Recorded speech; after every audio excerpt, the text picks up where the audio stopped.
السلام عليكم ورحمة الله وبركاته.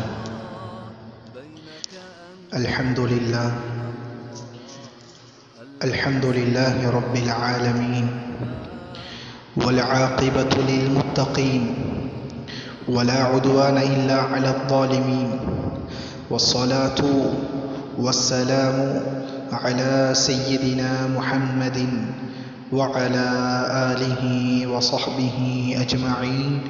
أما بعد.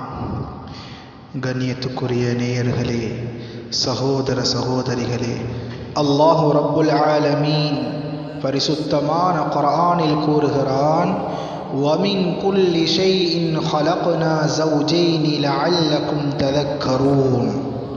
இதனுடைய கருத்து என்ன சகோதரர்களே? வமின் குல்லி ஷைஇன், ஒவ்வொரு படைப்புகளில் இருந்தும் ஒவ்வொரு வஸ்துக்களில் நின்றும் ஹலக்னா ஸௌஜைன், நாங்கள் ஜோடி ஜோடிகளை படைத்திருக்கிறோம். லஅல்லகும் ததக்கரூன், ஏன்? நீங்கள் விளங்கிக் கொள்வதற்காக வேண்டி என்பதாக அல்லாஹ் பரிசுத்தமான குர்ஆனில் கூறுகிறான். இந்த ஆயத்துக்கு கீழால தஃப்சீருடைய உலமாக்கள், குர்ஆனுக்கு விளக்கம் சொல்லக்கூடிய உலமாக்கள் எழுதுகிறார்கள், அல்லாஹ் இந்த உலகத்தில் படைத்த எல்லா வஸ்துக்களையும், எல்லா படைப்பினங்களையும், அத்துணை படைப்பினங்களையும் ஜோடி ஜோடியாகத்தான் படைத்திருக்கிறான். இரவு பகல் இது ஒரு ஜோடி, வானம் பூமி இது ஒரு ஜோடி, சூரியன் சந்திரன் இது ஒரு ஜோடி, நீர் நெருப்பு இது ஒரு ஜோடி, குளிர் சூடு, இருட்டு வெளிச்சம், மேடு பள்ளம், இன்பம் துன்பம், வாழ்வு சாவு, பிறப்பு இறப்பு, இப்படியாக அல்லாஹ் எல்லா வஸ்துக்களிலும் அல்லாஹ் ஜோடி ஜோடியாகத்தான் அல்லாஹ் படைத்திருக்கிறான்.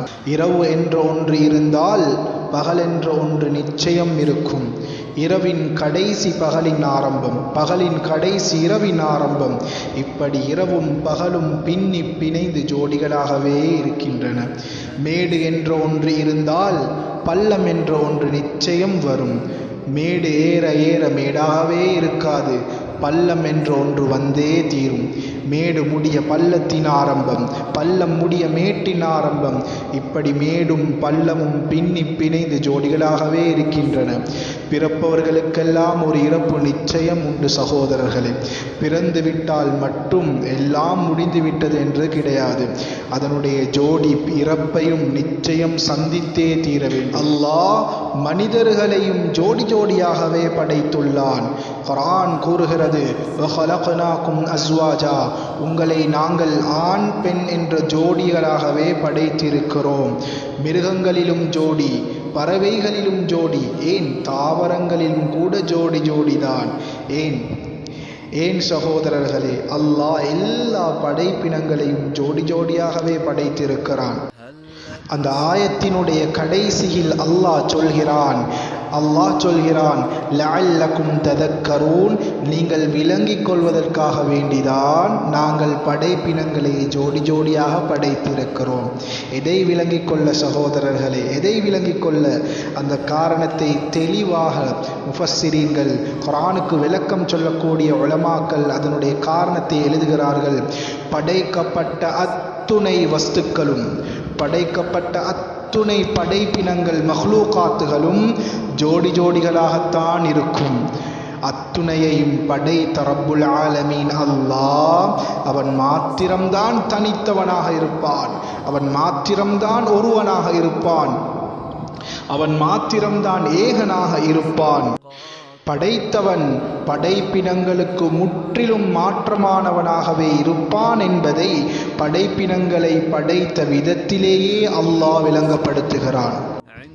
அல்லாஹ் குர்ஆனில் கூறுகிறான், குல் ஹுவல்லாஹு அஹத், நபியே நீங்கள் கூறுங்கள், ஹுவல்லாஹு அஹத், அல்லாஹ் ஒருவன் என்பதாக கூறுங்கள்.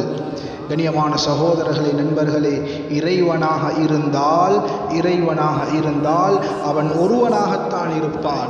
குர்ஆன் கூறுவதைப் போல் ஒருவனாகத்தான் இருப்பான், தனித்தவனாகத்தான் இருப்பான், இணை துணை அற்றவனாகத்தான் இருப்பான், ஜோடிகளாக இருக்க மாட்டான். ஜோடிகளாக இருந்தால் அவர்கள் மனிதர்களுக்கு ஒப்பானவர்களாக மாறிவிடுகிறார்கள். மனிதர்களுக்கு ஒப்பானவர்களாக மாறிவிட்டால் அவர்கள் படைப்பினங்களைச் சேர்ந்தவர்கள்.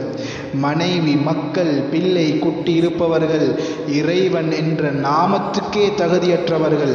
எனவே கண்ணியமான சகோதரர்களே, நண்பர்களே, சிந்திப்போம், படைத்தவனை விளங்கிக் கொள்ளுவோம். படைப்பினங்களுக்கும் படைத்தவனுக்கும் மத்தியில் உள்ள வேறுபாட்டை விளங்குவோம். எனவே எல்லாம் வல்ல அல்லாஹ் நம் அனைவருக்கும் நேரான பாதையை காட்டுவானாக. வஆகிரு தஅவானா அனில் ஹம்துலில்லாஹி ரப்பில் ஆலமீன்.